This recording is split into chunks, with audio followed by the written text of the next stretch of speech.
Hey guys, we're back with the 5th episode of Rebranding Our Business and taking you along for the whole ride. If you didn't know, we're hiring our business to rebrand our business, and here's what we've covered so far. We've covered story branding, strategy, legal stuff, content planning, website refresh, and our branding. Oh, and most importantly, our formal Manny introduction. We hope you guys love him as much as we do. What we have left to cover in phase 1, which is what we're covering in this video, is one of the most annoying tasks that we had in all of phase 1, but also one of the most important. And this was switching over our business email to reflect our new brand. Also, if you haven't watched the earlier episodes from our rebrand series, we definitely recommend going back after this one to see how all of the phase 1 activities and tasks tie together to form our new strategy with our new brand. It combines our strategy to our visuals to the systems we use.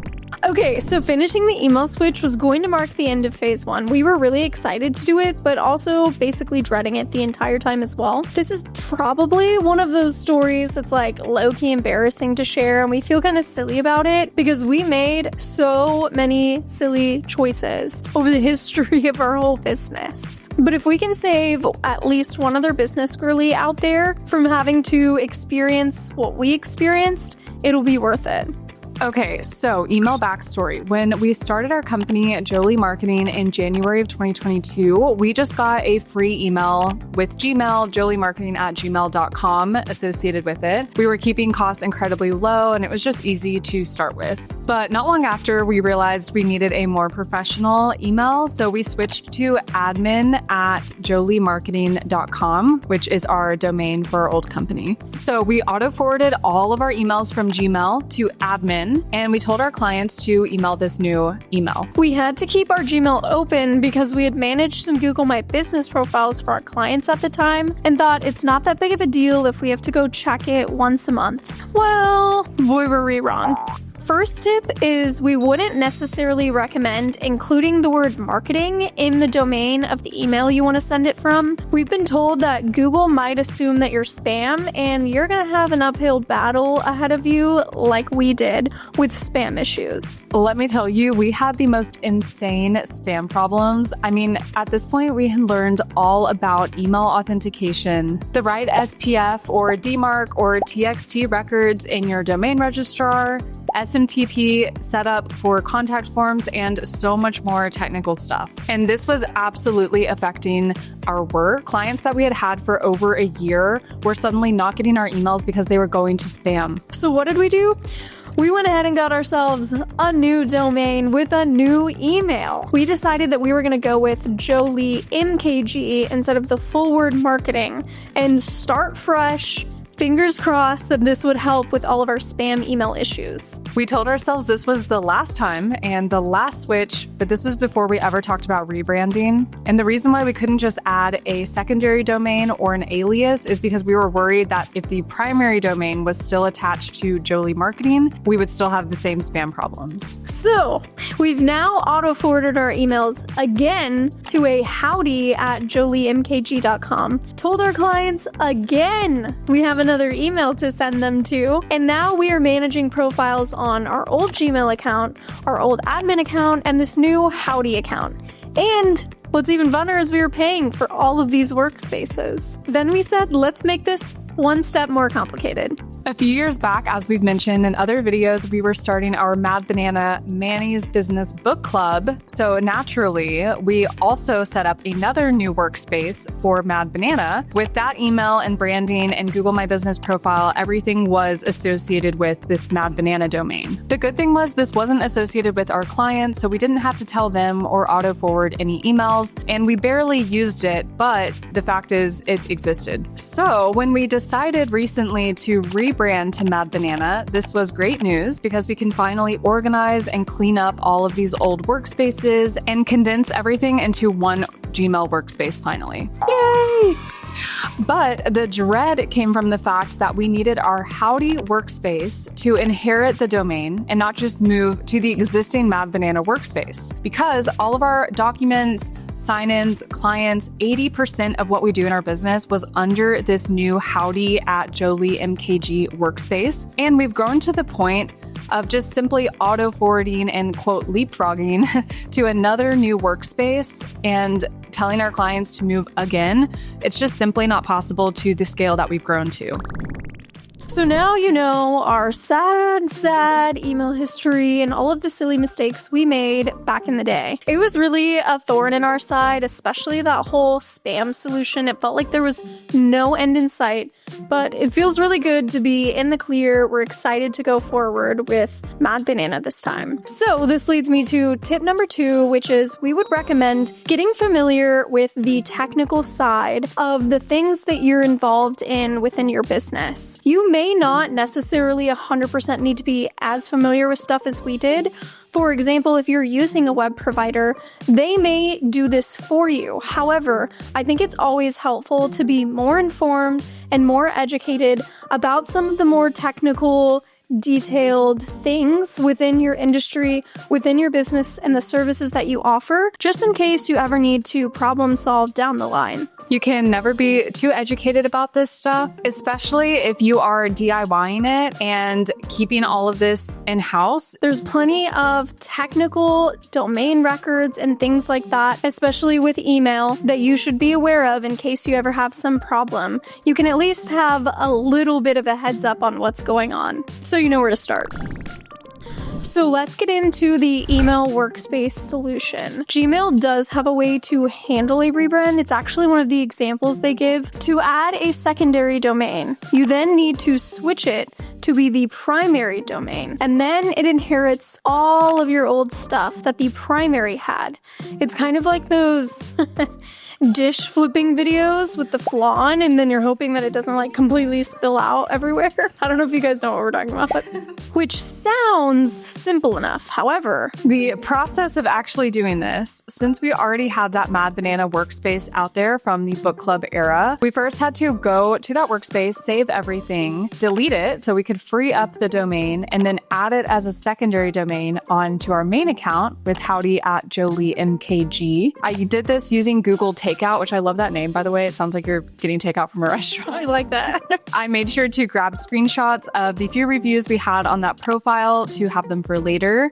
And I saved all of the emails in that Mad Banana email as an inbox file, which I'll talk about importing those in a second. So once I deleted the old Mad Banana workspace, I could add the Mad Banana domain as a secondary domain and create an alias for it on our Howdy at Jolie MKG primary domain. We had to wait for it to be authenticated and verified, which they don't tell you you need to send an email to actually complete that verification. So I waited probably a few more hours than I needed to for that to happen. We also had to go update our registrar settings, which thankfully I knew how to do from our previous spam experience. And I was in control of that. So I really couldn't imagine trying to coordinate that with like a third party. I'm glad that we knew how to do that and could do it ourselves. Once that was all done, I could switch the Mad Banana domain to be our primary domain in our workspace. I then created an alias for Jolie so we could use that in transition in our rebrand. Finally, like I mentioned, I had exported our emails as inbox files, but as great as their export features are, Google does not have a good import feature. So I ended up having to import those emails into my personal Apple mailbox and then forward them to our new Mad Banana domain, which if I knew that, I would have just forwarded them from the old workspace to begin with, but here we are. Finally, we get everything settled in our main inbox, which I know this sounds like a lot, but overall it was still a smoother process than what we had been doing before. And I think overall it took around 2 to 3 days to wait for these verifications and actually get everything settled.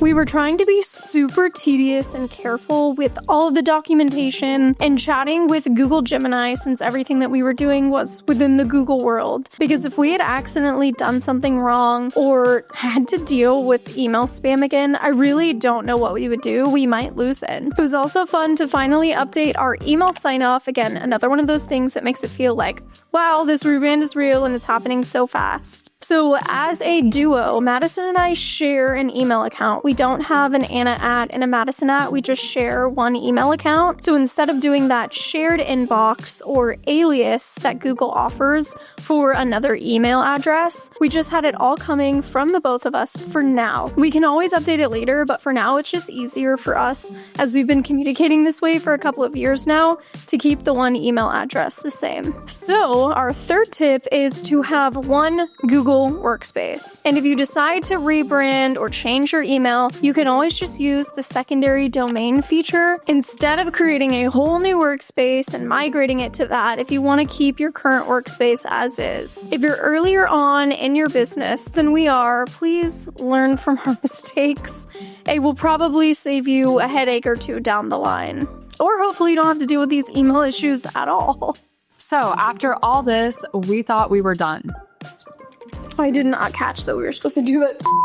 So after all this, we thought we were done with the end of our email problems. However, one unexpected thing came out of this phase, and it had to do with reCaptcha. If you're not familiar, reCaptcha is one of Google's free tools that they have to help reduce spam when it comes to contact forms or different areas online that you enter in information and email it to someone. So of course, the day that I'm making the email switch and I'm already on high alert, I get an email from Google about reCaptcha saying that they decided that that's the day they're going to migrate to GCP and we need to go in and claim the different profiles that we have inside of reCaptcha's new console. Of course, whenever I click that button to claim these profiles, it took me to a 404 page because it was probably going to a different domain now that we had switched to our new Mad Banana domain. Regardless, I got it figured out, but it made me realize that when we go to consolidate those other Google Workspaces that we had, like admin or Gmail, and we transfer ownership of the documents and we move the Google My Business profiles, and we do all of those things, we also need to remember that we have reCaptcha keys set up in those other profiles that we need to go manage. It's really nice to have everything under one roof for Workspace, but as soon as you have to change everything over, you realize how many things are truly under that one roof that you have to go redo. So that's one thing getting added to phase 3 now that we didn't really expect to come up, but I will basically need to go redo all of the reCaptcha keys inside of the new GCP structure that they have and inside of our new Mad Banana workspace, which is fine. It's a lot to keep track of, and our phase 3 list is growing exponentially. Talk about some loose ends. Okay, let's talk timeline and cost now that we've wrapped up our whole email debacle. From this video, we actually saved money because we got to delete one of our old workspaces, the Mad Banana one. So we've saved about $7, bringing our total cost down to about $113 total for this rebrand. We still do have to continue to consolidate after our whole phase is done with the rebranding situation, so we will get to delete another workspace down the line, which is even more exciting. We also didn't have to add any users or create any aliases, so we didn't have to pay for those additional address accounts as well. And reCaptcha is free, thank you, Google, if you're under a certain amount of usage. So that's another free tool that you can use. If you are starting out, a new potential cost would be a Google Workspace account, and you have to pay to set it up for the first time. However, they usually give you a coupon of some sort to encourage you to sign up, so I'm pretty sure it's about $7 a month when you sign up, so truly not too bad for an email service provider. Although there are plenty of free ones if you're always looking to reduce your costs. Timeline-wise, we were still a little behind at this point because of the website, but this only took around 2 days to get completed, so it really wasn't that bad, and it didn't make us more behind on phase 1. Thank you guys so much for following along so far. Some of the best stuff is still yet to come. We hope all of the videos we've made so far about phase 1 has been helpful. So if it is, throw us a like and hit that subscribe button. We're excited to have you guys in our Mad Banana community to provide you guys more educational tips on entrepreneurship, marketing, and all things digital marketing. I said marketing twice. And as always, get mad. Go bananas. Digital marketing. I said marketing twice. Do I need to repeat? No. I said marketing and then digital marketing.